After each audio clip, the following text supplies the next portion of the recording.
Warning. This episode contains foul language and potentially disturbing descriptions of procedures and body modification.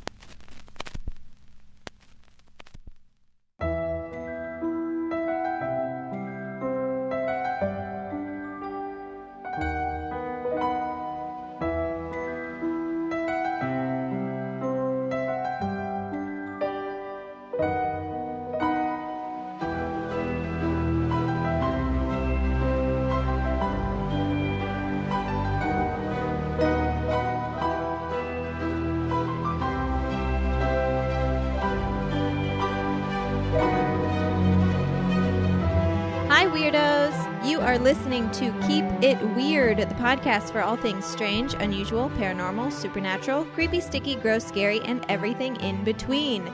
Each week, we have the absolute pleasure of sitting down and chatting about something weird. And this week is no exception because we are going to be talking about body modification. From breast implants to tongue piercings and lip injections to eyeball tattoos, we are covering it all.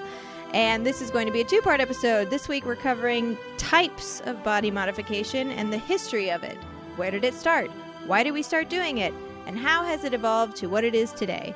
So throw in your suspension rings and get ready to squirm. My name is Ashley, and this is my co-host Lauren. Hi, Weirdos. And this is a gross episode. This is a weird and gross episode, and also that was one of Ashley's best intros ever, and I'm so proud. It's because I took that really deep breath before we started. You were really ready for it. No, it was so great. It was so well thought out, so well said. I'm so proud. I do have to say that I had to look at a lot of things I didn't want to see when I was researching this episode. Same Z's. I can imagine, like, you're doing the piercing and tattoo side of it. I actually feel like yours is worse because even though surgery is very intense and nobody wants to see a body being cut open, I don't know. I feel like we've all kind of gotten this guard up against it because there's so many medical shows and there's so many reality shows that have surgery in them. Maybe we're able to just be like, yeah, whatever. But tattoos and really intense piercings, there is something about that really just makes me wiggle around. Yeah, and just a heads up, it's pretty tame. Like, I'm going to let everyone know before I say something really gross. So you can cover your ears or fast forward or whatever you need to do to get yourself through it. I'm not going to, like, go into detail about really gross stuff except for, like, once or twice because I learned some things that, like, got me really excited. Yeah, I bet. I'm so excited to hear.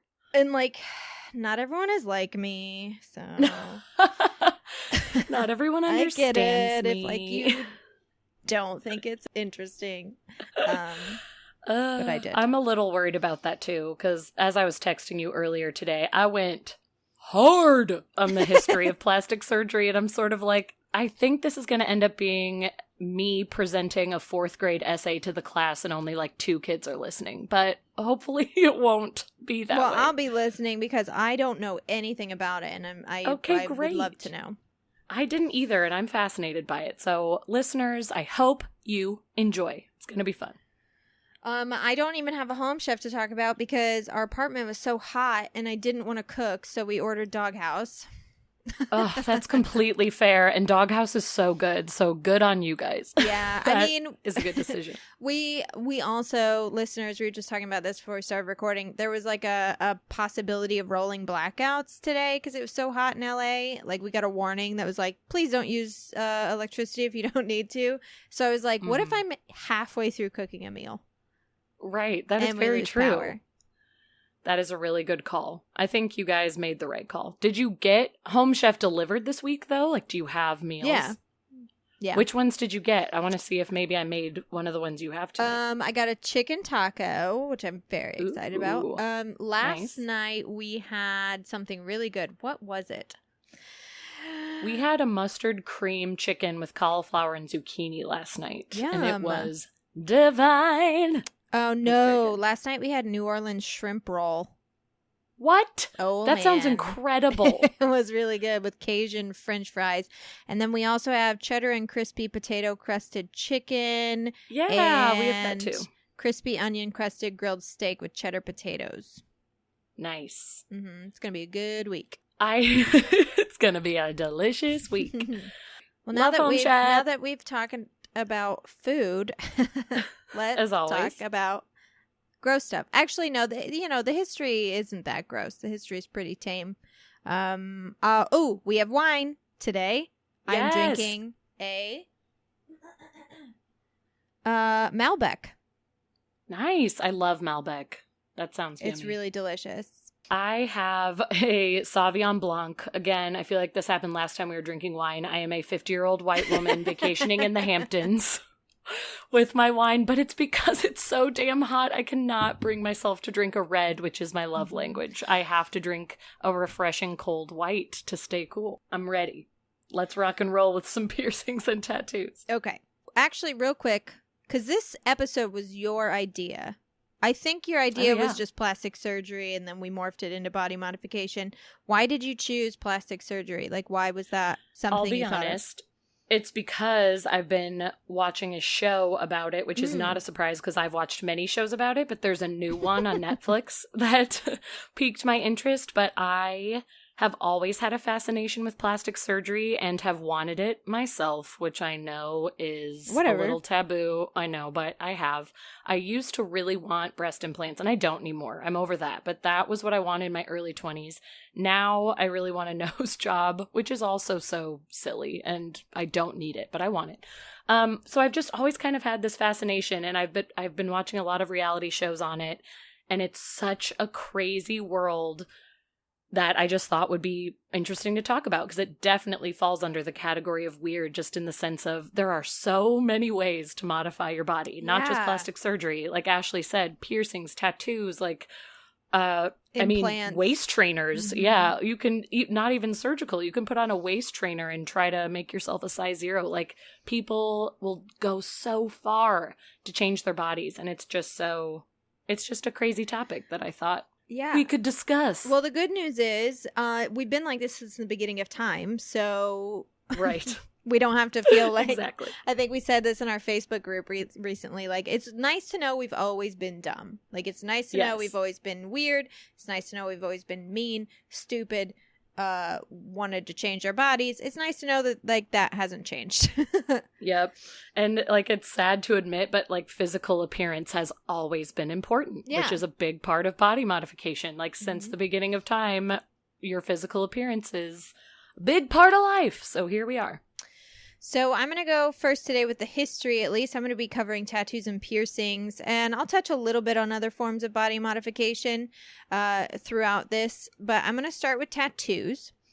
And it's actually believed that tattoos stemmed from a form of healing similar to acupuncture, that it was healing at first, not necessarily aesthetic. Putting ink on your body. Okay. Yeah.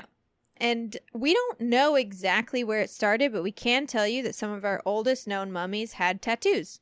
Wow, so, what? Yeah, Otzi, which is crazy. The oldest example. He was the mummy that we found in the ice in the Alps. He was dated all the way back to 3250 BC, and he had 61 tattoos. That is crazy town. Yes. I did not know it dated that far back.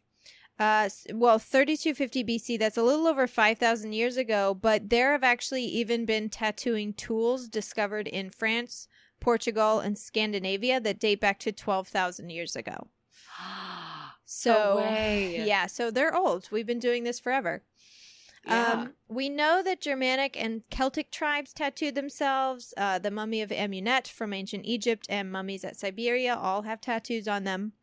Ancient tattooing was most widely practiced in the Austronesian people, and Austronesian, that includes Taiwan, Southeast Asia, Micronesia, New Guinea, Polynesia, Madagascar, etc. And with those ancient peoples, they would use, and some of them still do, as like a special form of tattooing for them. I think Polynesian people do. I don't actually know which ones do, but they use like a small mallet as opposed to like a pen. And back then, they would use a mallet and usually something made from like plant thorns or fish bones or oyster shells as the needle. to put the ink in. I feel like this could be incorrect, but in the movie Moana, isn't there a scene where somebody's doing that to one of the men? Have you seen Moana? I have not seen the whole thing, so I have no idea. Okay, that's fair. I'm going to be so embarrassed if I'm thinking of the wrong thing, but I think in Moana there is a scene where somebody is using a little mallet to make a tattoo on someone's back, and I remember thinking like, oh, is this a normal Polynesian tradition? I got all excited. Yeah, so, I mean, anyway. Polynesia and Australia or New Zealand they're like the most tattooed people in the world currently because the Polynesian tradition of tattoos. It's pretty much like they've all got them. They've all got the tattoos. Everybody's so got probably covered in them. Yeah. China has also been tattooing since around 2000 BC, but in their case, it was considered a barbaric practice. It was actually common to tattoo characters on convicted criminals' faces to identify them even after they've served their time, which is like shitty. Yeah. Or they would mark slaves to display ownership. Like owners would have a certain symbol. Ancient Egypt and India used tattoos as methods of healing and methods of religious worship. They could also be marks of status in society or marks of punishment. Tattoos in the Philippines were marks of rank and accomplishment, and people there believed they had magical properties. But like most things, when Christianity appeared, tattooing was considered a barbaric and sacrilegious tradition. I'm so sick of these fools. They pop up all the time. Surprise. Ruining everything. I try to avoid them, but they're always there. I really try to steer clear. I really try and stay away. When it comes to the Western world, tattooing resurfaced in Europe in the 16th century after famous travelers like Captain James Cook brought home indigenous people from places that they had visited, and they were often tattooed. And this is another one of those things where it's like, he brought them home, as if these people were like, of course I'd love a free trip to the UK. Like, no, he stole them. Like, he took them from their home. He forced them over there. So it's anyway. so true and sad. Yeah, Captain James Cook was kind of like the Christopher Columbus, but for Australia. What an Australian D-bag. Yeah. So anyways, at first, back then in the UK, tattoos were reserved for sailors and lower classes. But in time, as tattoo artists got better at it, it became the hobby of aristocracy. Oh. The first documented tattoo artist in Britain was Sutherland MacDonald in the early 1880s. And tattoos were super expensive at the time, so they were a mark of high status. Okay. Which is interesting. Yeah, that is very interesting. That a tattoo would mean, oh, that's the rich one over there. Yeah, they have a lot of money. But as more and more people learned how to do it, as tattooing became cheaper, it again was seen as the mark of a lower class. Mm-hmm. The first documented professional tattooer in the United States was Martin Hildebrandt, and he was a German immigrant who arrived in Boston, Massachusetts in 1846. And between 1861 and 1865, he tattooed soldiers on both sides of the Civil War. Oh, wow.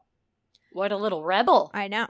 he was like, getting everybody. I'm fucking German. I don't care about your Civil War. Like, I don't really you're going to pay me to give you a problem. tattoo? Fine. Like, I'm going to take your money. 100%. And I don't care what you guys are fighting about. In 1891, New York tattooer Samuel O'Reilly patented the very first electric tattoo machine, which was actually a modification of Thomas Edison's electric pen. What? Yeah, so that's you can cool. Thank Thomas Edison for a quicker tattoo and a little bit less painful of an experience, I imagine. Yeah, for real. Well, thanks, Edison. Thank you. Who knew? You did one thing that we like. True. In the late 19th century, we got to see the first appearance of tattoos on modern women, and this was during the circus days, and these ladies ruled. Love that. They were known as the tattooed ladies, and they had like sleeves and like chest plates of tattoos. They were pretty much covered. Oh, dang, they were covered. Except for their faces, yeah. And they would wear what was at the time pretty scandalous clothing. And they earned a salary considerably larger than their male counterparts, like the tattooed men of the circus. Queens. Not only that, tattooed ladies made anywhere from $100 to $200 a week, which was insane considering the fact that teachers were making $7 a week at the time. Oh my goodness. They were loaded. They were making so seriously much loaded. Clerical workers were some of the highest paid at this time at $22 a week. And these women were making $100 to $200 a week. Just for being tattooed women. Yeah. And that was is usually wild. like Friday and Saturday. You know what I mean? Dang. Like the circus didn't run on Wednesdays. Right. That's all they had to do. 2 days of work. So they were making That's pretty cool. bank. Good for them. They were getting men's money by showing off their body in ways that like weren't seen anywhere else in the world. Like we didn't have strip Dang. clubs. You know what I mean? Even like So this was a new thing to be exposing yourself that way. because they were in like sexy clothes kind of. They had cleavage Yeah. showing and they would have their legs showing, and it was like, oh my God, we can't see this anywhere else. We don't have porn. Right. We don't have strip clubs. Right. Take all my money. Please. And then women, they were making money off of women because they would not just stand there and be in tattoos. They would make up stories about how they got their tattoos when they were kidnapped by Native Americans that tattooed them as a form of torture. So it was kind of like it was like scary stories, but also I think kind of like a fetish type thing. Sure. You know what I mean? Like a People were coming looking for that specifically. yeah, like it give was me like a little sexy. drama. Yeah. I like it. So they were cool. And then tattooing kind of wasn't a big thing for a bit until the 1960s during the hippie movement, when it slowly entered mainstream. And that is kind of, again, like between the late 1800s and the 1960s, it was pretty much deviant behavior. Like you didn't get a tattoo unless you were like a sailor. Like you didn't have tattoos. Sure. And if you did, you were in prison, or people assumed you were in prison. But then in the 60s, you know, it turned into a form of self-expression, and it was becoming more and more acceptable. And we had artists emerging like Ed Hardy, who's basically a joke now, but he was like a tattoo renaissance man in the late 50s. At the time, he was this amazing artist that nobody had ever seen before. He created that style. Of tattooing, that really colorful style. And then again in the 70s, we had Jack Rudy, who reinvented the black and gray style of tattooing and the portraits and stuff like that. Yeah. Very cool. And actually, it was Janis Joplin. She had she was so cool. She had a small wristlet tattoo and a small heart tattoo on her left breast. And this was considered like a seminal moment in the popular acceptance of tattoos as art. Like, this was kind of the moment where I was like, wait a minute. Wait a second. Is this really cool? Everyone can have one of these. Yeah. A small side story that I found while researching this. This is a very sad story, but it's very on brand for our show. So I figured I would throw it in. I would share. Oh, goodness. Okay. The very first Playboy Playmate with a visible tattoo was named Star Stowe, and it was in 1977. Okay. And her tattoo was a solid star, and it was located on her tchotchke. It was on her vagina. It was like okay, on her right special under her. place. Yeah, it was like right under her pubic hair. Like you could see it under her pubes. So Star worked in a strip club when she was discovered by a Playboy scout. And from hanging around Playboy, she began dating Gene Simmons, who's the bassist for the band Kiss, if anyone didn't know. Mm-hmm. And he's the one with the tongue. And so she started dating Gene Simmons, and she posed for a pretty famous photo with Gene for, I think, one of their CDs. If you look up, I wouldn't recommend Googling Star Stowe if you're at work, because you're going to get some photos that aren't very inappropriate. They're rated R. Not safe for work. Not yet. NSFW. So anyway, that relationship fizzled out. She never really made it far in the entertainment industry. Eventually, she got married and had a kid, but then got divorced and moved to Fort Lauderdale in 1986. And it was there that she started stripping again. And she was making really good money at first because she was working off of her Playboy Playmate fame. Right. But eventually that wore off. But what didn't wear off was her partying habit and her drug problems. Yeesh. Which ended up driving her to sex work for the first time. And on March 16th, 1997, she was found strangled and dumped behind a pharmacy. No. Yeah. By one of her clients, probably. Well, another area sex worker named Sandra K. Walters had been strangled in the same way weeks earlier.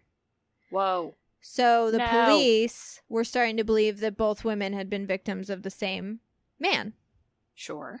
But they couldn't find him. But then later, in the same year, 1997, another woman named Tammy Strunk was found dead in a shopping center trash bin in Plantation, Florida. Ugh. That same year, another woman named Teresa Kettner was found dead in Coral Springs. And it was at that point the police finally admitted that they probably had a serial killer on their hands. Yeah, you think? Then 2 more strangled women turned up Ugh. in 1999, but after that the crime stopped, and there haven't been any new killings in Florida with the same MO, and the case is still unsolved to this day. They just have no clue. No idea. Ugh. That pisses me right off. So that was kind of off topic, but I read that and I was like, holy Oh no, you shit, have that's to share so that. sad. I was going to ask if all the women were tattooed and if that was the connection, but that didn't even need to be a connection because that story was just fascinating anyway. But dang, that is rough. So piercings are kind of the same. The oldest mummified remains ever discovered was sporting earrings, which means it was definitely practiced over 5,000 years ago. Nose piercings are documented as far back as 1500 BC. Ear and nose piercings. Why is that so cool? I know. love that people are piercing their nose. Ear and nose piercings have been documented all over the world, but lip and tongue piercings were historically found in Africa and American tribal cultures. Right. Nipple and genital piercings have also been practiced by various cultures dating back to at least ancient Rome. Genital piercings in particular were described in ancient India as far back as 320 AD to 320 to 550 AD.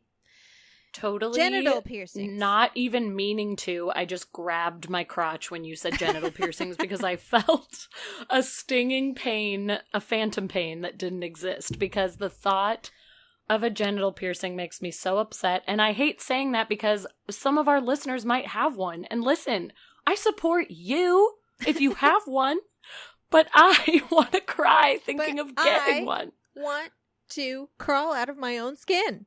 Yes, but it's because I'm a wimp. So again, if you have one, it's probably because you're a badass, and I'm not. Anyway, continue. Navel piercings are a mystery. Like, no one knows. Historically, no one knows. Aesthetically, no one knows. Just kidding. I've had a belly ring since 1999. I was going to say, 2000? don't you have one? Yeah. You've never taken it out. Oh, I've taken it out. But it stays open? Stays open. It will not close. Dang. Here's what happened. I got it pierced. I was in 8th grade. I loved it. And then... of course you did. You were in 8th grade.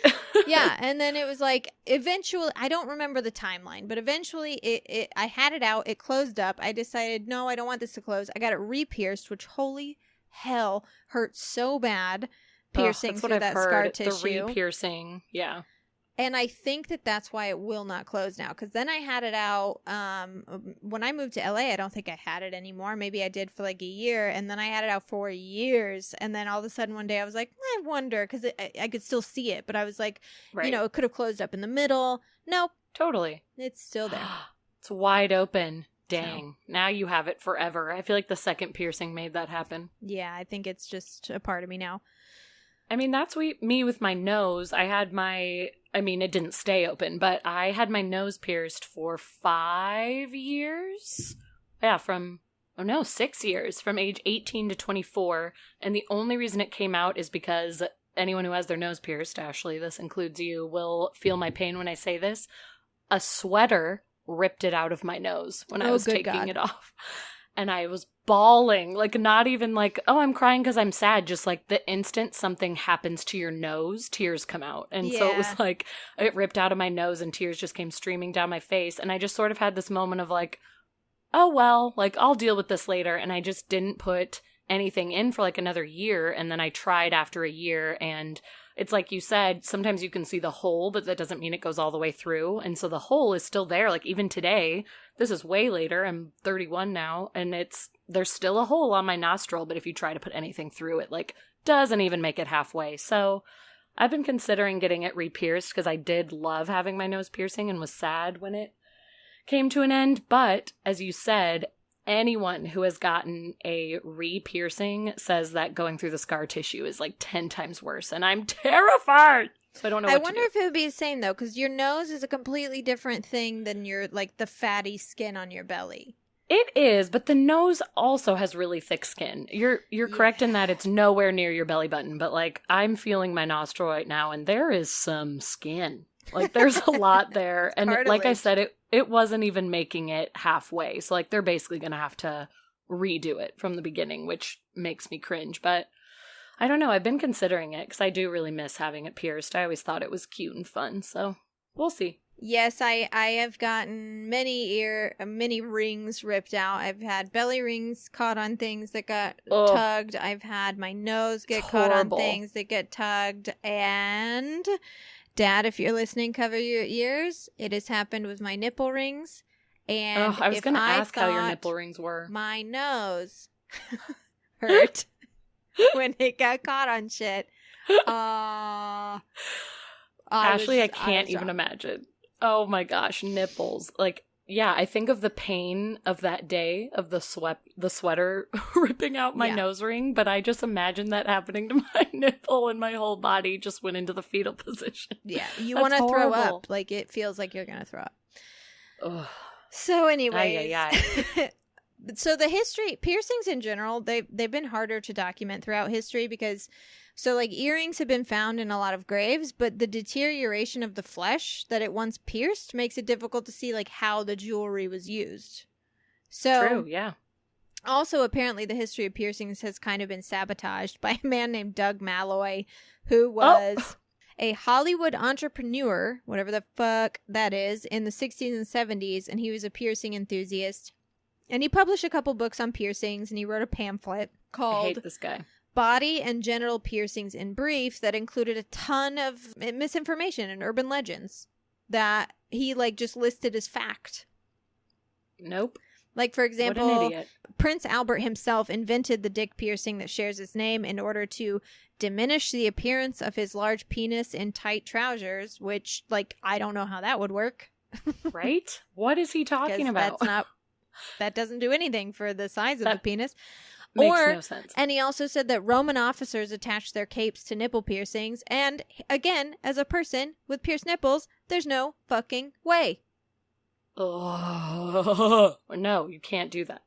Earrings have existed for like forever. Many ancient piercings were gauged piercings, which for anyone who doesn't know, that means they were those thick piercings. Earrings were even mentioned in the Bible.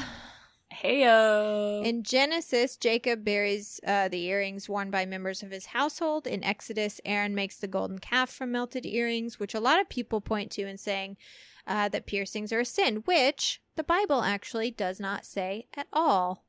And this is another one of those Bible things that I have to talk about.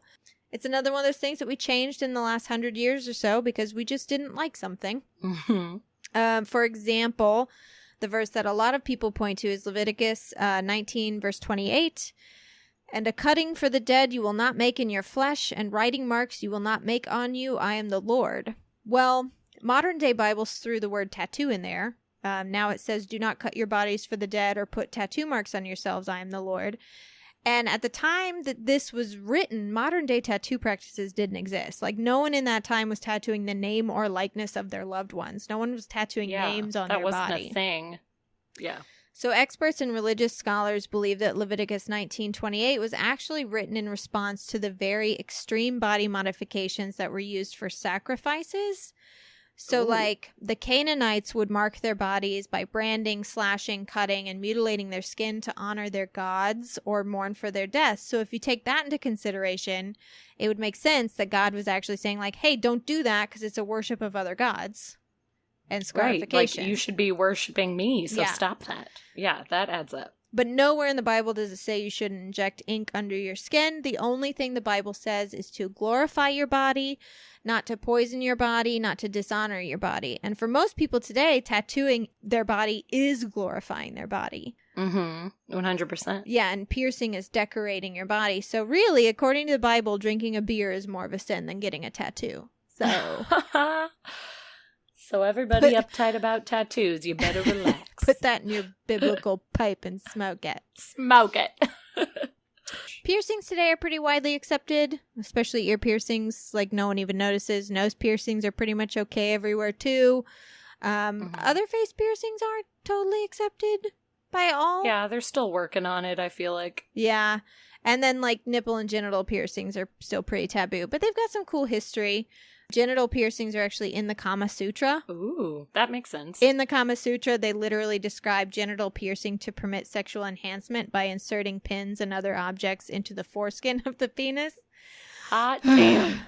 So, boy, oh boy. Yikes. I can't. Oh my goodness. Well, there you go. And nipple piercings may have existed in Rome. There's a possibility it was a sign of masculinity there. They've also been a rite of passage for both British and American sailors who traveled beyond a significant latitude and longitude. So if they had a certain amount of miles, boat miles, I don't know, clicks, I don't know what, nautical miles, under their belt, I'll that believe you would get your nipple pierced, and that would show like, oh, he's been far and wide. Oh, he's been some places, guys. Yeah. Piercings outside of the ears pretty much died off until the gay subculture started to bring it back after World War II. You started seeing men with hoops with piercings in their ears. And from there, it started growing in the 60s and especially in the 70s in the punk movement. And then in the 90s is where we really started seeing piercings reach outside of punk rock and into pop. Because Britney had a belly ring, Xtina had a nose ring, and Janet brought the nipple ring back for women in a big way during her, wardrobe situation at the Super Bowl. Yep, that malfunction. So, that's pretty much all we know about piercings. Because like I said, like jewelry is buried with people, but the flesh is gone. So it's hard to tell how it was worn unless there's some sort of art. In ancient Egypt, we actually have the art to show where piercings were on the body. Right. It's very cool. I love that people have been piercing forever. Yeah. It's so fun. Piercings are great. I mean, I want some more. Like, I have a few on my ears, and like I said, I had my nose at one point, and I would get that re-pierced, but I feel like I want to just add more to my ears. I'm too much of a wimp to do anywhere else, but I'm like, why not just have diamonds all up my ear? Let's try it. And by diamonds, I mean something cheap from Amazon. I have 5 in each ear. I have... In each ear? Mm-hmm. Dang. I have a nose, I have my belly button, I have my nipples, and when I was 19, I got my lip pierced. That didn't last long. I was really afraid. I was afraid I was going to chip a tooth. Like, you really, because I had a hoop, I didn't have, a stud, I had a big hoop. So you have to be so careful. Yeah, and I just kept hitting my teeth on it, and it was... Yeah, I get it. It wasn't my thing, but it looked pretty cool, I guess. Yeah, I'm sure it looked badass. I always think lip piercings look so cool. It's just, like I said, I'm not brave enough for it. Yeah. But it fucking nose hurt. was as far as I would go. Yeah, I would imagine. When I was 12 years old, I saw something in the sky I couldn't explain. And I've been searching for answers ever since. And I'm inviting you on that search with me every week on the Somewhere in the Skies podcast. With special guest interviews, case history, and audio docs, we ask the tough questions when it comes to UFOs, the paranormal, and the unexplained. New episodes drop every Monday through the E1 Podcast Network. Available wherever you get your podcasts and at somewhereintheskies.com. Okay, plastic surgery. Yes. So I was really surprised reading the history of plastic surgery because in my head, I thought because of how advanced we are today and just thinking of surgery in general and digging into a person, I was like, oh, this has to be semi-recent, what we're looking at. But no, everybody. Oh my God. There has been surgery dating back to more than 4,000 years ago. What? We're getting into the piercing and tattoo timelines, which was crazy to me. Physicians in ancient India used skin grafts for reconstructive surgery as early as 800 BC. Oh my God. Eastern medicine took to plastic surgery first and more eagerly than the rest of the world, and there are many recorded incidents of skin grafts and even other forms of reconstructive surgery throughout very, very early history, and it was pretty much always in the Eastern region. It took a while for it to be adopted anywhere else, but they were straight up cutting off skin from different parts of the body and putting it on people's faces because it was usually due to some sort of facial deformity, which again points back to we have always wanted to fix physical things about ourselves. People have always wanted to fix things because dating back to 800 BC, people were saying, hey, I have this weird scar, this weird thing on my face. Can we do something about it? And they were doing skin grafts. So that was wild to me. Progress was incredibly slow for plastic surgery, as to be expected, because, I mean, that's the truth with most medical procedures anyway, but it took thousands of years for it to be refined and adapted to other countries. But there was another very important historical time that saw a lot of progress as well in reconstructive surgery, and that was during the Greco-Roman period. So moving forward a bit, during this time, there was a Roman medical writer named Aulus Cornelius Celsus, and he wrote a piece called De Medicina, which laid out surgical methods for reconstructing ears, lips, and noses. He had perfect directions for the way to do all of it, and this was a very detailed little medical journal that he put forward. And this was passed down for years and years to other physicians. People were using this, that this guy made so freaking long ago. And following this, during the early Byzantine period, a man named Oribasius, I'm sure I'm saying that incorrectly, he was a Greek medical writer and a personal physician to the Roman emperor at the time, named Julian the Apostate. He compiled a complete medical encyclopedia that was 70 volumes long. Oh my God. Containing numerous passages dictating how to do reconstructive surgery techniques. So these people had like a million techniques. They were making these really long medical journals back in this era, which I thought nothing was happening during this time. But reconstruction was very well and alive in the Roman era, and it was starting to grow and become more well known because of these medical journals that were being put forward. So it continued into the Middle Ages, and in the early Middle Ages, it was still pretty popular, though no big progress or any really big significant developments came forward. It came to a bit of a halt due to the fall of Rome. I was going to say, we lost a lot of progress.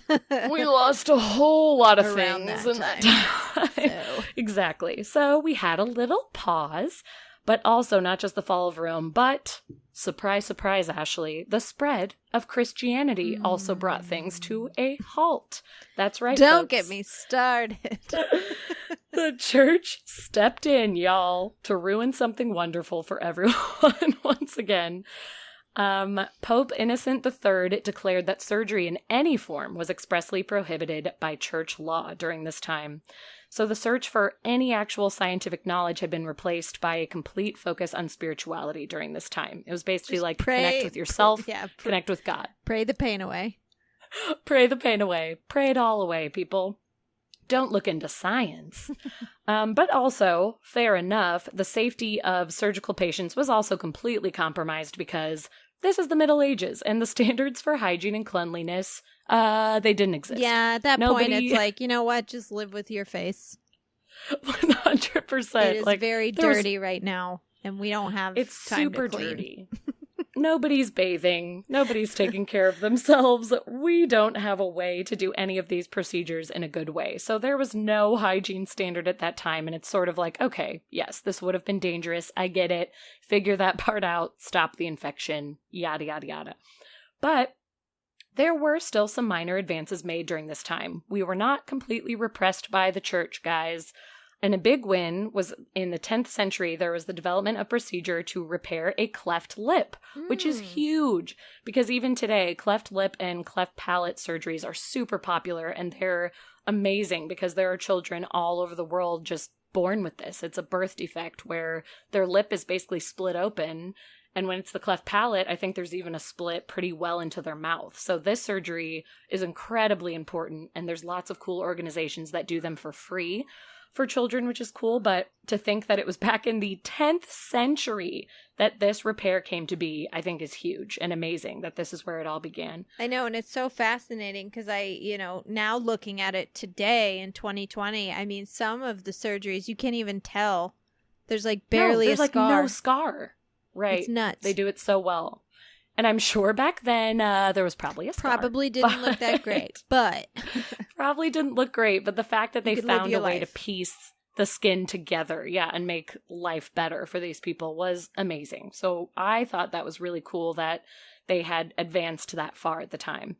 And then we're moving into the Renaissance, and there were finally some really good significant advances in science and technology, which resulted in the development of safer surgical techniques, what we'd been waiting for. It got cleaner, it got safer. We could jump back into business and try to move forward. We washed our hands, we wore gloves. Exactly. We're protecting ourselves even in the smallest way to do these surgeries. So in the 15th century, an Islamic text came forward that covered 191 surgical practices in it, including a protocol for the treatment of gynecomastia, which is believed to be the first foundation for the modern method of breast reduction that we know well today. And gynecomastia, for anyone who doesn't know, is the swelling of breast tissue in males due to a hormone imbalance.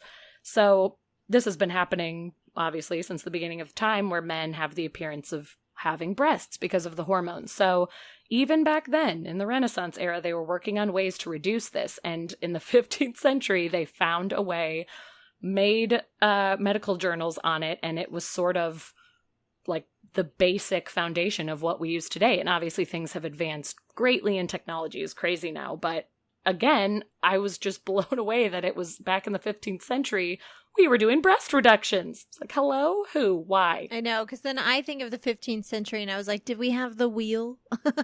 I know. What year was that? Exactly.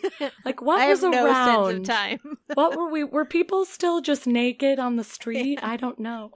Did we have shoes? Go on. I know. Plastic surgery after this time, there was so much to celebrate, a lot of cool things coming forward at a very early time. But then plastic surgery, reconstructive surgery saw a big decline again for the next few centuries, actually, which was normal. Things were a roller coaster then, because who is actually trying to advance science? Who thinks it's wrong because of the church? Like, it was just a roller coaster of a time for and anybody also, really trying. Yeah, we were at a time where it was like, okay, do you want to cure this disease that's killing millions of people, or do we want to work on plastics? So, you know what I mean? It was like priorities. Exactly. Like, how important is this? Priorities, 100%. People. Yeah. If you're going to advance in the medical field, you're going to be saving lives and not just trying to correct somebody's face. Exactly. So it went on a big decline for a few centuries. It would rise in popularity for a bit in the 18th century, then declined again all over the place. And they just weren't advancing enough or finding new ways to do anything. And we didn't see any more major discoveries in plastic surgery until the 20th century, actually. So quite a bit of time went by. But this is when the casualties of war in World War I made reconstructive plastic surgery a necessity for many soldiers. This is when plastic surgery really came forward, because it was discovered that it was a way to make people be able to live. It became a way of not just, oh, you want to fix this aesthetic thing on your face because you don't enjoy it. It was like, no, this man has a horrific injury and we have to fix this in order for him to live and have a piece of his face. Like, we have to fix this. So World War I brought plastic surgery to a new level. It was a huge game changer because military physicians were required to treat many extensive facial and head injuries caused by new modern weaponry that basically nobody had seen or dealt with before. This was brand new. They are on the spot taking these soldiers in, trying to come up with ways to fix it, and basically advancing science in a huge way on the spot during the war. So it's pretty crazy. But these horrific injuries basically made it a necessity for new procedures, as I said, and some of Europe's most skilled surgeons dedicated their entire practice to restore their country's soldiers to wholeness during and after the war. So this was going on for a few years. And European countries were the first ones, before the US, that made a ton of progress in the world of reconstructive surgery. It was huge. And it was also during this time that surgeons began to fully realize the potential influence that someone's appearance had on their level of success and their happiness in life, which has really just paved the way for us being humans in this world. It's how we all are. And it was the first time that somebody outwardly said, like, hey, I think our physical appearance actually really counts for something, and we need to have some sort of surgical specialty that works on this. So because of this new understanding coming forward, aesthetic surgery began to take its place as a more respected aspect of plastic and reconstructive surgery. as they realized if it could change someone's life and allow them more opportunity with just an alteration of their appearance, we should look into this a bit more seriously. Also, really... I bet we could make some good money. That too, because really it all comes down to that at the end of the day. Like, people are going to pay us the big bucks, see? So this progress also brought with it a better understanding of anesthesia and infection prevention. Thank the good Lord. That's cool. So surgeons were finally, I know, which I thought was awesome, because before then you kind of just had to be like, sorry this is going to hurt so Keep bad. your eyes shut. You don't want to see this. Bite onto this wood plank and bite as hard as you can. They started to understand anesthesia and infection prevention, allowing surgeons to perform a wider variety. I cannot speak. Take a it's drink the of wine. wine. Maybe I know. I really should.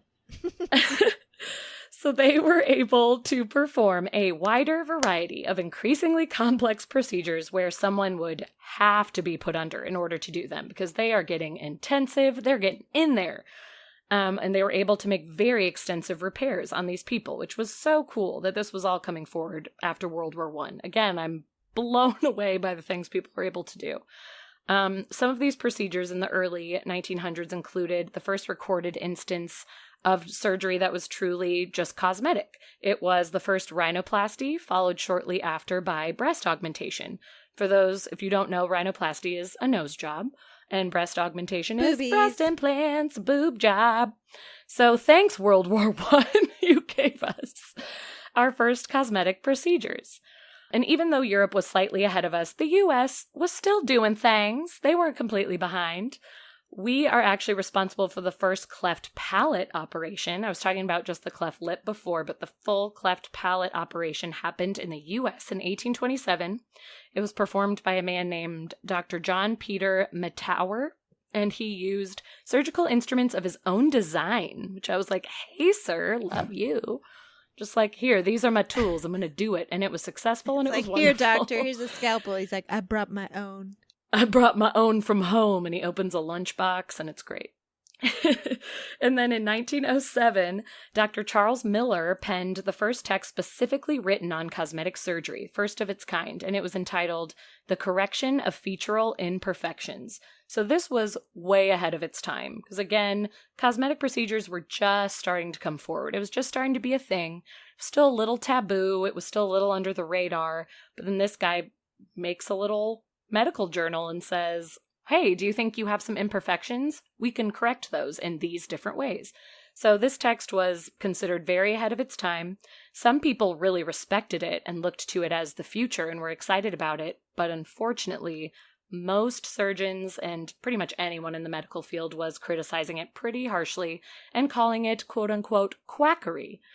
And many general surgeons were looking at people in plastics and reconstructive surgery saying, you guys are not real surgeons. Like, you're working in black magic and pretending that it's medicine, was sort of the way they were looking at them. They were calling plastic surgeons quacks and people who didn't understand medicine. And it was a very sad world to be in at the time, because they were really innovative and moving things forward in a cool way, but it was almost too soon. Like, they were doing it before its time and nobody was ready for it. So nobody knew how to receive it. And they were made fun of. So that was sad. But one great institution that played an important role in the advancement and betterment of plastic surgery was Johns Hopkins, which we've all heard of it.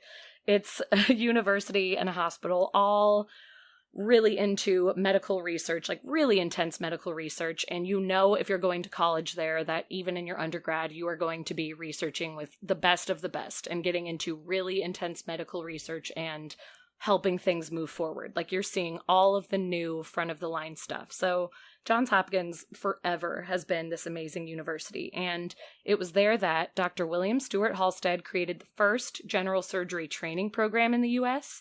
In 1904, he published an article called The Training of a Surgeon, and it laid the foundation for what was to become basically the prototype that all modern surgical training programs used. So that was huge. And he was working in plastics when he put this out. So it was like, hey, remember when y'all made fun of plastics? Look at this incredibly intelligent man and how his medical journal is being used for years and years. So that was a huge breakthrough. And the US suddenly was going above and beyond every other country in the world of surgery, not just plastics, but surgery in general. We were surpassing everybody after being behind for years. And the US was the first to come up with specialties for surgeries, which is sort of how plastics came to fit in, because there was always just general surgery. Like if somebody needs an organ taken out, we have to fix something, we have to sew somebody up. That's our general surgery. But when it comes to transplants and, you know, helping a burn victim or helping someone who was in the war, we have to fit that in. So the US, and again, Johns Hopkins specifically, was so forward in this and making sure that surgeons focused on a specialty and they weren't going through school being forced to learn every little procedure that has ever existed. It's like, no, pick your specialty, focus on that, become a master of that. So I thought that was really cool because that is the world we know today. And I can't imagine a surgeon's life going through school trying to learn every surgery that has ever existed and not just having their specific specialty. I know. That's what's crazy about being a veterinarian. Yes. Is that you don't get paid near as much as doctors, and yet you have to be able to perform surgeries and general medicine on anything from like a snake to a horse. Every animal and every type of surgery. Yeah. It's crazy. And there are, you know, specialists, obviously, but like a cat's body is different than a dog's. And a dog's 100%. body is different than a rabbit. I have a lot of respect. Yeah, you might have to treat all three within a day. Yeah. It's nuts. It is wild. That's such a good point. I mean, they should be getting paid. They should so be getting much paid more. a lot of money. Goodness. They're saving our pets. But anyway, yeah, specialties, guys, they're important, even for animals. But thank goodness for specialties within surgery on humans, because we're all benefiting from it today, and it really helped plastic surgery move forward. The 40s and 50s, more advancements came. In 1946, a scientific journal finally came forward that was specifically just for plastic surgeons. It came forward in July 1946. The very first issue was released, and since then, this same journal has continued to serve as a forum for the passing on of knowledge and important discoveries among plastic surgeons and all their medical colleagues. So, started in 1946, still going today, everybody passing on what they've learned, their notes, their tips. It's still going, so that was very cool. So with board certification finally in place and the birth of plastic surgery's own medical journal, they finally were taken seriously, and plastic surgery was integrated into the medical world by 1950, and the public really began to hear about it and learn about it. The really cool things reconstructive surgery could do, the cool cosmetic things that if you're just saying plastic surgery could do, like it was this whole new world and people are getting excited about it. So also at this time, some new techniques came forward to deal with facial fractures and deformities.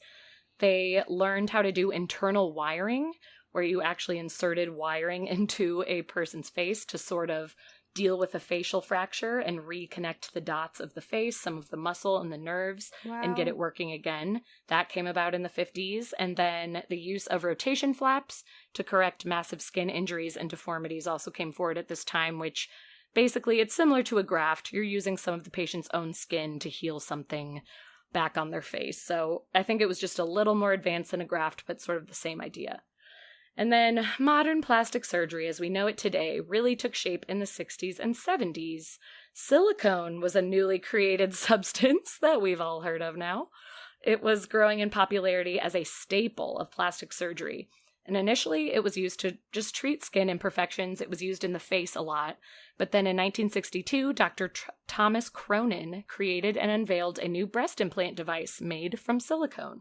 And over the next decade or so, silicone implants were developed for use in just about every part of the face and body. Silicone could be used all over, but most commonly, and as we know it today, used for breast implants.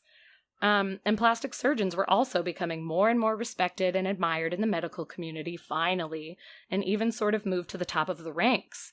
Dr. Hal B. Jennings worked in plastic surgery and was appointed Surgeon General in 1969, which was a huge deal to be the Surgeon General and work in plastics. Like, this was not the norm, and it was huge. And then Dr. Joseph Murray is the only plastic surgeon to have won the Nobel Prize for Medicine, still to this day. And he was known for his work in transplants and creating an anti-rejection medicine that changed the world of surgery and implants forever. So this guy's really cool. Then the 80s saw plastic surgery go mainstream in America, and growth continued well into the 1990s, even though healthcare reform was a huge hit to the world of cosmetic surgery because insurance companies did not want to reimburse anymore for reconstructive work.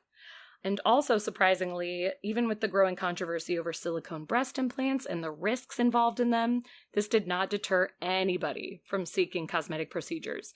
No matter if there was insurance coverage or if there was risk of a silicone plant being rejected from the body, people just kept going forward and paying all of the monies for plastic surgery, which is still true today. Everybody's just sort of like, take everything I have, I want to get fixed. So there's no surprise there. But that's when it sort of launched. So everyone was getting really excited about plastic surgery. And then one big and cool move in the 90s was also that in 1998, President Bill Clinton signed a bill that included a provision requiring insurance companies to cover the cost of post-mastectomy breast reconstruction surgery, yes. Which is amazing because getting a mastectomy, whether to remove cancer or to be preventative, because I know a lot of people who have the BRCA gene and they preventatively remove their breasts because the BRCA gene gives them a super high chance Angelina of getting Jolie cancer. did that. Exactly. Mm-hmm. It's like if you need to prevent it or if there's cancer already there, mastectomy is huge, important, and life-saving. But so many women, what they don't talk about is the after. So many women feel empty and depressed without their breasts, and they can't live this life of feeling like a woman. They want to feel like a woman, but they just have this flat chest and this scarring that exists, and they just don't feel like a woman anymore, and it leads to very severe depression and in a lot of cases suicide. So this was a huge deal that Bill Clinton signed this bill so that women felt they could afford and get these implants finally, because they weren't doing it just to, get their bigger size. They wanted their breasts back to feel like the woman that they were. So I loved this. Bill Clinton might have made a lot of mistakes, but I thought that was amazing. So that was very cool. And then here we are in the 2000s. Plastic surgery, cosmetic surgery, reconstructive, there has been an explosion. We all know it. We see it every day. Reconstructive feats especially are something that only seemed like a dream, even just in the 80s, the late 80s and early 90s. Like, we can do the most insane things today. There are facial transplants that exist, and every time I'm reminded of that, my jaw falls to the floor. Listen, like, you can I've seen Face Off. Put a new face on. That is true. I forgot about the movie Face Off. Guys, go watch Face Off. This is what we're talking about. This is exactly what we're talking about. I love that movie. It's bad. You just reminded me how good that movie is, even though it's horrible, but I love it. We can do facial transplants. It's a crazy world that we live in. And with this world that we live in full of internet and television, we can now basically view any kind of surgery we want from the comfort of our couch. And there are countless shows that talk about plastic surgery, and they don't shy away from showing you everything. Ugh. Especially, I don't know if anyone out there has watched the show Botched on E! I refuse. I refuse. I've only seen a few episodes because it's way too graphic for me. But basically, if you haven't heard of it, it's two surgeons who correct what other terrible surgeons have done to people. It's usually breast augmentations that went horribly wrong and are super infected, and the boobs are two different sizes, and everybody looks crazy, and they have to go in and correct it. But my goodness, they show so much. So this is our world today. We're just seeing all of it. Plastic surgery is everywhere. And currently, the most important trend in plastic surgery is a move towards less invasive procedures designed to stave off visible signs of aging. So for a long time, it was believed you'd have to get a facelift. You had to go under the knife. But now we are seeing botox and all kind of facial wrinkle fillers. They're all little injectables. You can go in literally on your lunch break and have a needle stuck in your face and feel younger. Especially in Los Angeles, botox and fillers are huge. And this has kind of become the new wave of, do you need to go under the knife? Is it that serious? Or could we just plump you up a little bit with our needles? So that's been the new thing of the later 2000 teens. What do you even call them? The 2010s? How do we refer to our years nowadays? I actually asked that same question, and I don't know. I know that the 2000 to 2010 is the aughts, but like 2011 to now, I have no idea. I know. The I'm like, now that we're in 2020, I feel like we need to have a reference to our past now of like 2011 to 2019. What do we say? The teens? I don't know.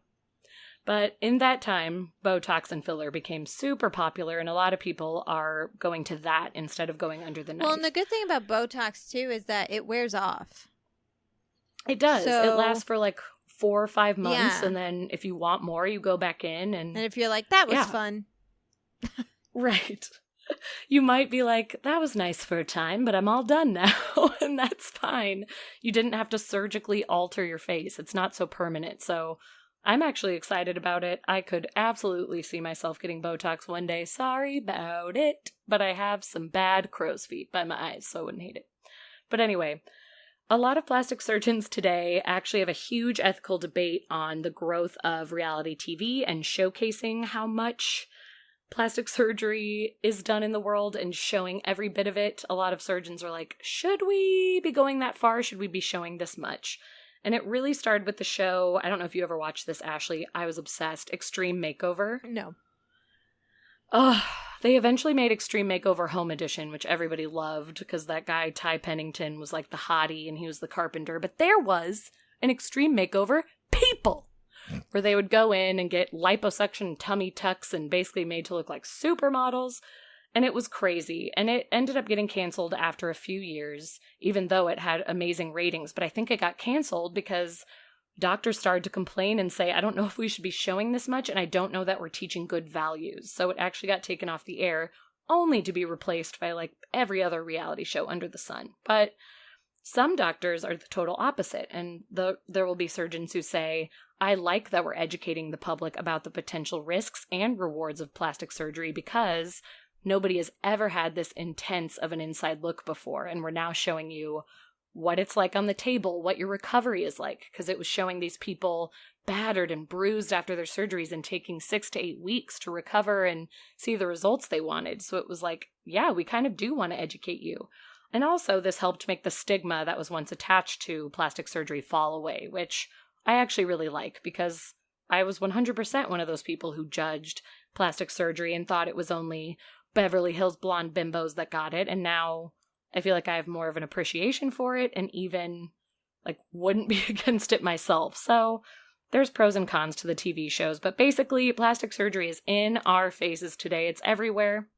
There are good and bad sides, of course, and we're going to jump into the psychology later, so I'm not going to go too much into that. But I think something that is really cool is there are a lot of surgeons out there who, most commonly in children, if they have a birth defect or something that is really affecting their health or something that's just going to heavily weigh on them mentally the rest of their lives, a lot of surgeons will perform a life-saving surgery pro bono because they just want to help people. And specifically with cleft lips and cleft palates, there's a great organization called Operation Smile that you can donate to at any time. Any funds raised for them is put towards giving kids this surgery. It's amazing. It's awesome. And there's a lot of plastic surgeons who are doing good for the world, and they're not just working on Housewives in Beverly Hills. So the stigma has to officially go away. There are really good sides to and the plastic thing surgery. is like those housewives that are getting the Botox and getting the lipo and getting the breast implants are the ones that are essentially paying for those pro bono surgeries. 100%. That they're giving the money to make that happen. Yeah. So thank you, Housewives. Yeah, so do your thing. I don't care. We needed you. Yeah. And that's that. That's the history of plastic surgery and where we are now. Yeah, I had no idea it went back that far. I mean, because I was talking to you earlier, and like we said, like, even before there was actual surgery, there were things like body binders and corsets that literally would shape your body and almost bend your bones to be a different shape. And in China the women would bind their feet to have smaller feet, so it's always been there. It's always been around, especially with women. As we got advancements, it started to advance as well because everything advanced. 100%. Well, now we're going to move on. We're going to go into like forms of body modification. As far as like I go with like tattoos and piercings, I've covered a lot of them. Piercing and tattoos are the most common. You can pretty much get those anywhere you like. But then there's some other stuff. There's subdermal piercings, which means like you can get your cheek or your neck pierced or your chest or your arm. Like it's like, oh, the neck makes me hurt. Yeah, there are some where I'm like, I don't like that. I know. It's a lot. You know, like there's piercing stretching, which is just like the gauges, which it mostly happens with ears, Right. but I've seen it done elsewhere. I've seen it in lips and noses. You know, lip plates, I think they're called. Oh, yes. Those are very large. Those are tribal mostly, but we've seen them reemerge into our culture. Then there's subdermal implants, and this is where you see people with like horns on their heads. Oh, goodness. Yes. Yeah. I've seen a couple of Which, those. like, fine. Not something that I would Teach do. their own. But you can also, with this, you can get a braille tattoo using subdermal implants. So I thought that was Ooh, really that's cool. cool. Yeah. I love that. But this procedure is more on par with plastic surgery than piercings because you do have to actually open up the skin. So gotcha. there's also eye tattooing, which is my eyes hurt. a lot to handle. And the way they do this is they inject pigment into the sclera, which... No. Here's the thing, though. I found out doing my research actually does have some health benefits for some people. So, What? for example, corneal tattoos can reduce a glare within the eye due to iris loss or coloboma. So, you know, when you see people whose irises have, like, melted, sort of, Uh-huh. they can have a glare and it can cause, like, horrible vision and sometimes vision loss. But if you get these corneal tattoos, it can, like, reduce that glare and you can actually see better. Or see again. Wow. If you've completely lost it. Right. So I thought that was that's cool. cool. You can also get eye piercings, but I won't even look that up. I wouldn't even look it up. I don't want to talk about that anymore. Let's just leave it at that. I want to cry that exists. I don't know who would do that. I struggle enough putting a contact into my eye, so. Yeah.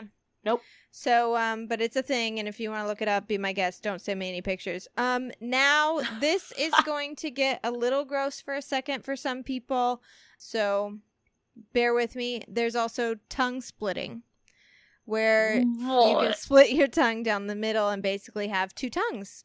And you can either for people have... who just want to look like a snake? Kind of, yeah. You can have a small fork like a snake, or basically you can split it almost all the way and have almost two tongues, because you can control both sides separately. Oh, no. Yeah, and do not look up a video if that makes you queasy, because I did. I won't. I looked up a lot. Oh, Ashley, no. So, I actually wanted to go over this. And again, this is going to get a little gross, so skip ahead a minute if you don't want to hear about this. But I thought it was really cool and interesting, and maybe there's someone out there who also does. But I never knew how they did this, how they split the tongues. And every time I saw one, I was like, how? So, I'm going to tell you how they do it. Oh, goodness. Okay, I think I'm ready. So there are 3 different ways. You can get it split with a scalpel, you can cauterize it, or you can tie it off. And basically it starts, you don't have to, but a lot of people will make you because it just helps. You have to have a tongue piercing first. Yeah, okay. And the reason for that is that when it heals, it's going to heal from that tongue piercing forward.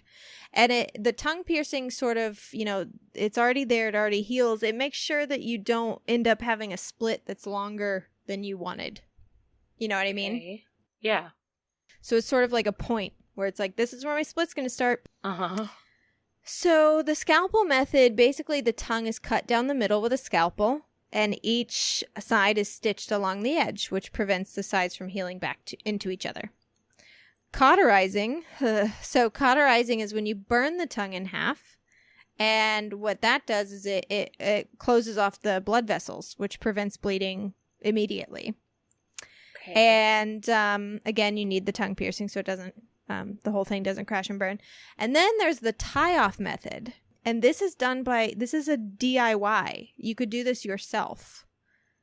But you have to have, again, you have to have a tongue piercing. So basically what they do is you take fishing line and you tie it through an existing tongue piercing towards the front to the tip of the tongue, and you tighten it. And then once you keep that in, and the line eventually becomes a little bit looser from gradually piercing through the tissue. And then once that happens, once it gets a little looser, you cut out that line, you insert another one, a tighter fishing line. And then this process allows the tongue to heal as it's being split, so you don't need stitches or cauterization to control the bleeding. But essentially, you slowly split it yourself. Like, eventually, you're going to have a big hole in the middle of your tongue, and then it's going to move forward. Cool. Cool, bro. Apparently, it could take anywhere from a few days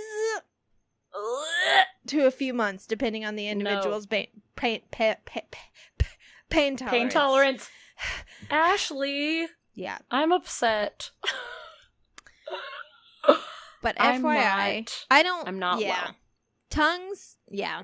It's such a strong muscle. I just can't imagine. It's so strong. I can't imagine cutting it or piercing it or anything. I don't even like it when I kind of bite it. That's painful. I'm poking Ryan right now with my fingers because anytime somebody talks about an area of the body that's making me squeamish, I like have to touch mine immediately to be like, is it make there? sure I'm okay. Yeah, like, is my tongue okay? Is it splitting in half? I'm so upset. Well, just an FYI for people who are considering this, much like tattoo removal, it's apparently much more painful to undo a tongue split than to have it done. Oh gosh. So really think about it, guys. Yeah, so if you want it, like, please give it some thought. You better want it real bad. There's also ear shaping, which is usually when people shape their ears to be pointed like an elf's or Spock. Love it. And they used to do it as a form of binding, but the shapes could be like really wonky. So literally now they cut off pieces of your ear and sew them back up. Great. Cool. There is neck stretching, which is mostly a tribal thing. It's done in the Burmese Cayenne tribe, and this is where they continuously add brass coils to their neck, elongating it like a giraffe. And contrary to popular belief, this practice is actually medically safe. There's kind of an urban legend that if these women, it's mostly women, if they take the coils off, their heads will just like flop and like their necks will break. It's not true. Like it's actually a pretty safe thing. To stretch your neck like a giraffe is just totally fine. Yeah. Our bodies are truly amazing. I cannot fathom. Okay.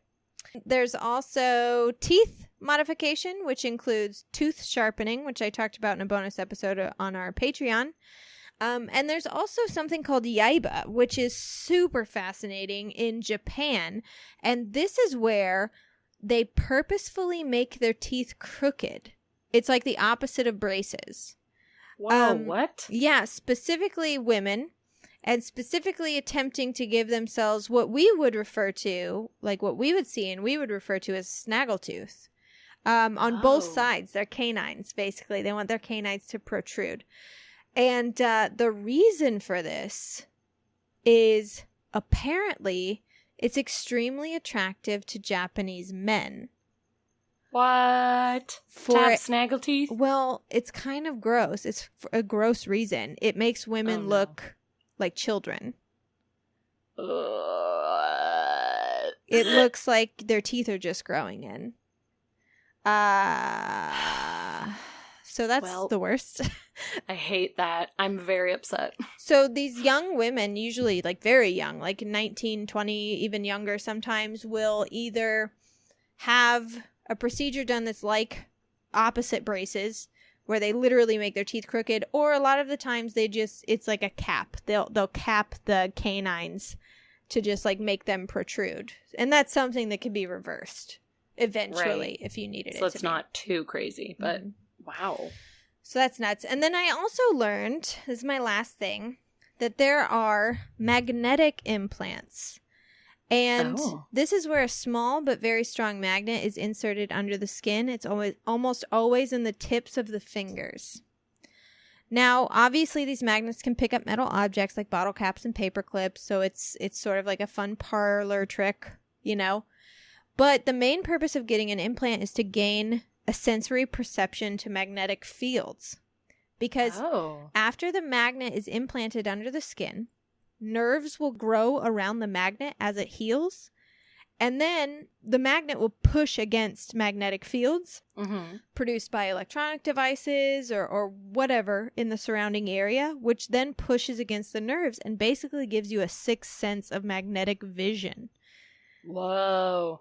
Because like I said, nerves grow around it, so it's not even just that they feel it in their fingers, it's like in their body. They'll feel magnetic fields. So the whole body can feel it. You basically become a superhero. Kind of. And that's kind of the purpose. Really cool. I like that. I kind of want to do it. It's also kind of annoying, though. You can't get an MRI or an X-ray. Like, you just can't. Oh. So hopefully nothing serious happens. Nope. Good point. I wouldn't risk it because I have a vision in my life that something horrible is going to happen to me and I'm going to need an MRI. So we're done. But also, like, you can't hold a hotel key with the wrong hand because you'll get locked out of your room. I'm sorry to there's laugh, like but some like that's random funny. things. It's like, this is kind of annoying.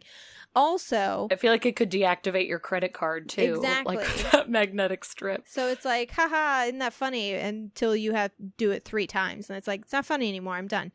Yeah. It's also only going to last about 4 to 5 years because magnets weaken over time.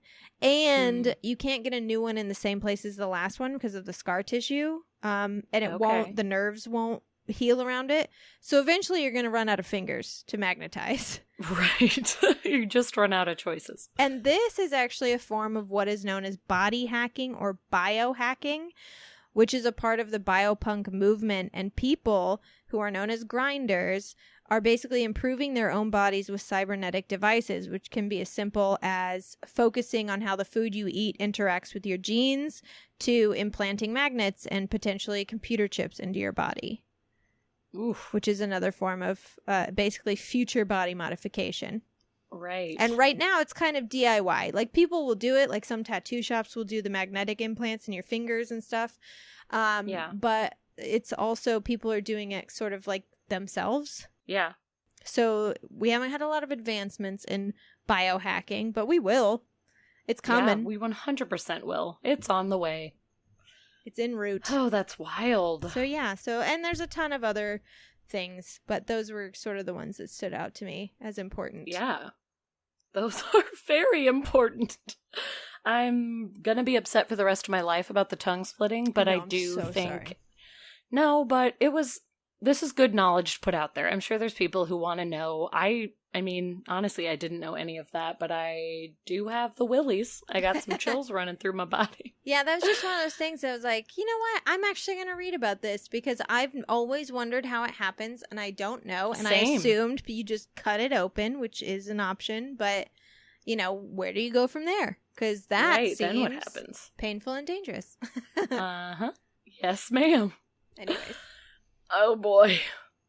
So I'll make it quick with plastic surgery, which I know we're going like way over time anyway, so I'm keeping it very simple and quick. I just wanted to read from an article that I found that named the most popular types of plastic surgery around the world, because I think most of us know at this point the different surgeries that you can do to your body, and honestly, at this point in 2020, you can pretty much do anything. I'm not even kidding. Like, you can go in and say, I want to look like a troll and live under a bridge, and they'll be like, I got you, and they'll do whatever you say. Or one of the troll dolls. They can probably put a gem in your belly button and expand your face. It's fine.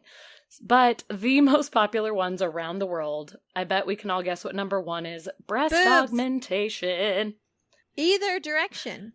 Yes, augmentation or reduction. They're both very popular. And there are silicone for a very long time is the only kind of implant, but now they do saline water breast implants, which is supposed to make the boob feel a lot more natural, not as plasticky and fake. You can like kind of grab it in your hand and squish it around the way you would to a normal boob.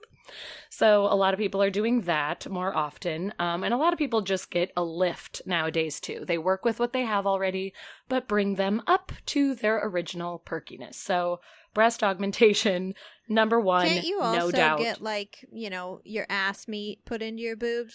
Like yes, I actually learned that on the show that I'm watching. It's called Skin Decision. It's on Netflix. It's like number 5. That's the name of the show. I thought that was the name of the procedure. I was like, oh. No. Skin It's Decision. called The Skin Decision. You decide no, where that's you the want it name to of the go. show. Okay.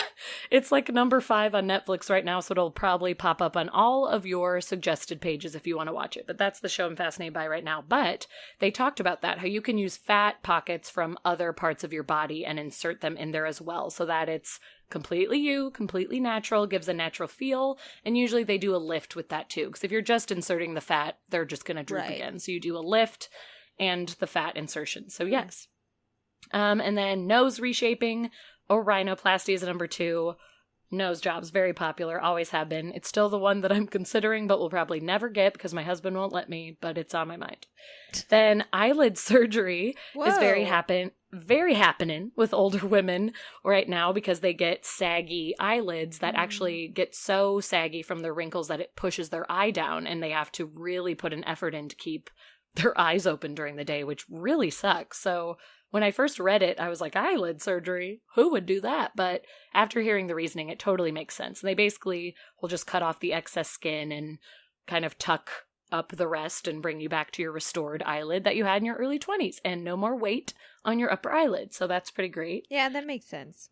Yeah, I was like, I get that. I would do it if my eyelid was sagging.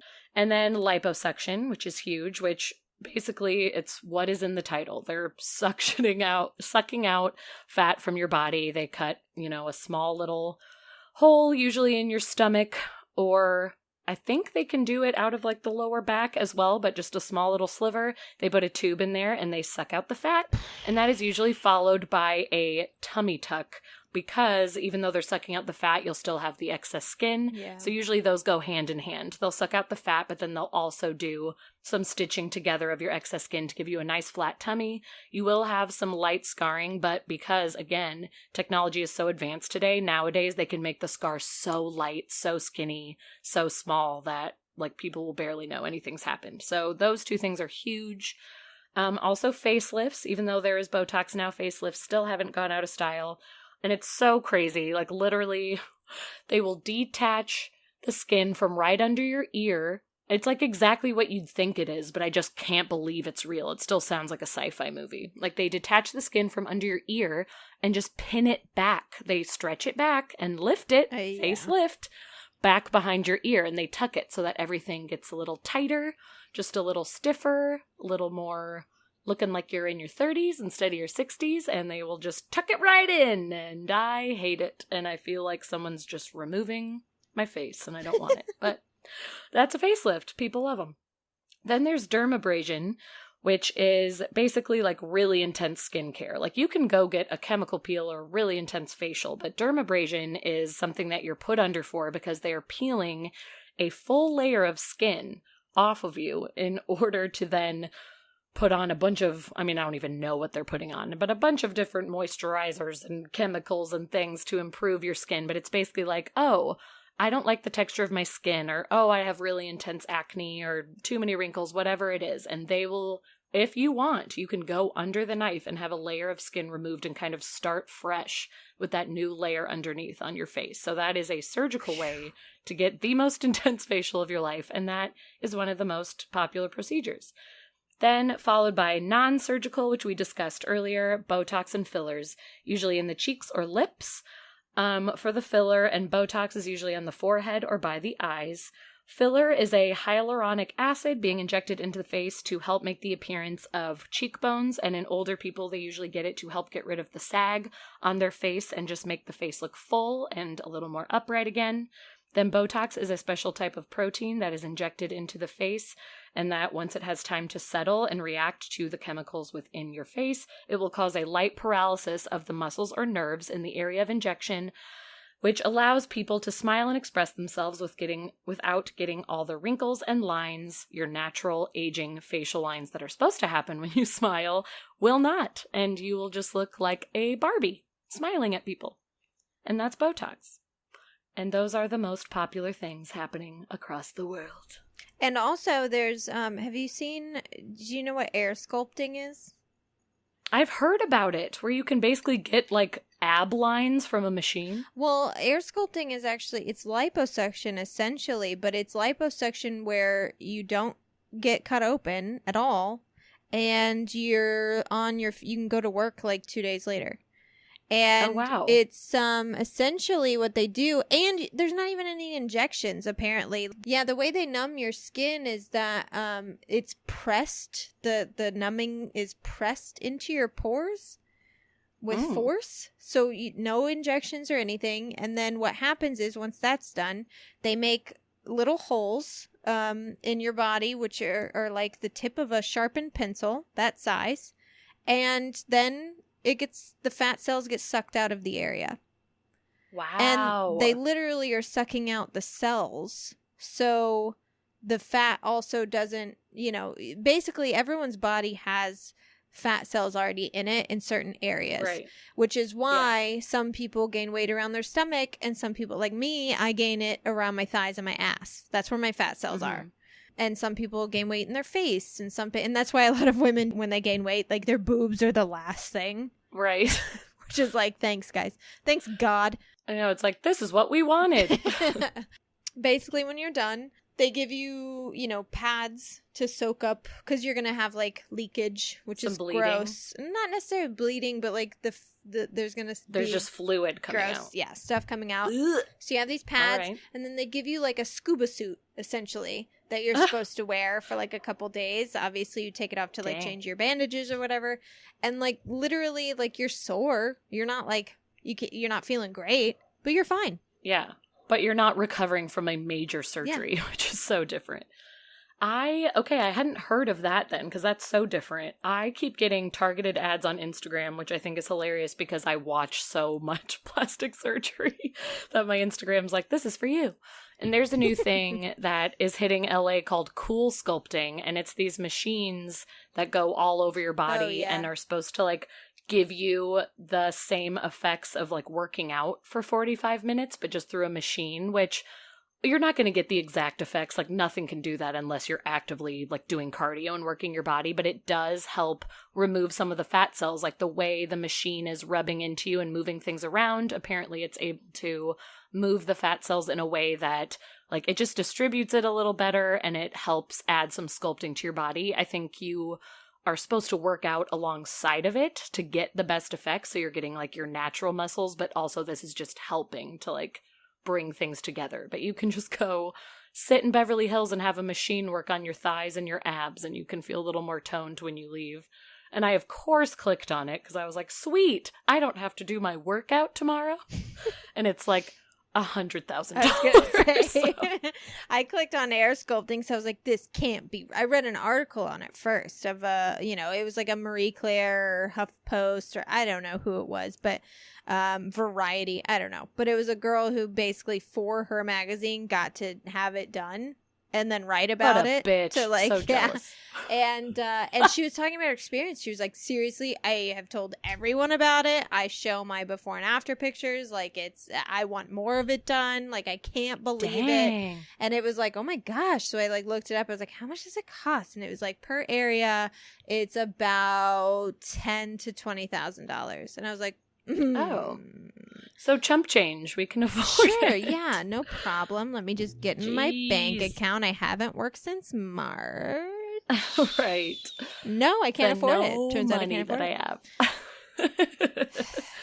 Yikes. That is wild. Well, that is all the time we have this week for Keep It Weird. Thank you so much for listening to our show and following us on social media at Keep It Weirdcast across all platforms. Make sure you join us next week, where we will be covering the psychology behind body modification, as well as cases in which people have taken it too far or gone to the extreme. Yeah. Other than following us on social media, you can also support the show by heading over to www.patreon.com/keepitweirdpodcast and donate $1, $5, or $10 to the show. And in return, you'll get cool stuff like newsletters and bonus episodes and discounts on merch. You can also invite your friends to join our Facebook group or to like our Facebook page. You can rent a plane to do some skywriting. You can buy one of our shirts. That's what we prefer. We do prefer the skywriting. But if you can't afford that, you can buy one of our shirts or tank tops at www.etsy.com/shop/keepitweirdpodcast. You can also make friends with a famous person and get them into the show so that they share it with their famous friends. You can hire a mime. Anyway, so thank you for listening. Please hire a mime. We'll see you next week. And we should just come up with a generic sign-off so we don't have to torture ourselves every week. Like, why do we do this? Lord. I don't know why we didn't discuss this before. Didn't we learn last time? Beers, Botox, and burgers. Oh my.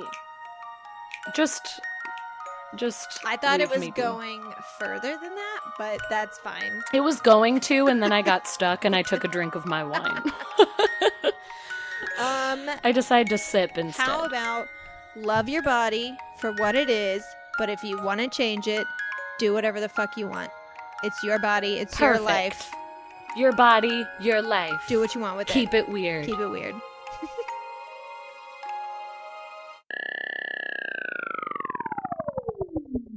Sorry. Let her rip. That was my So Cali dog from Doghouse. Yes, Doghouse.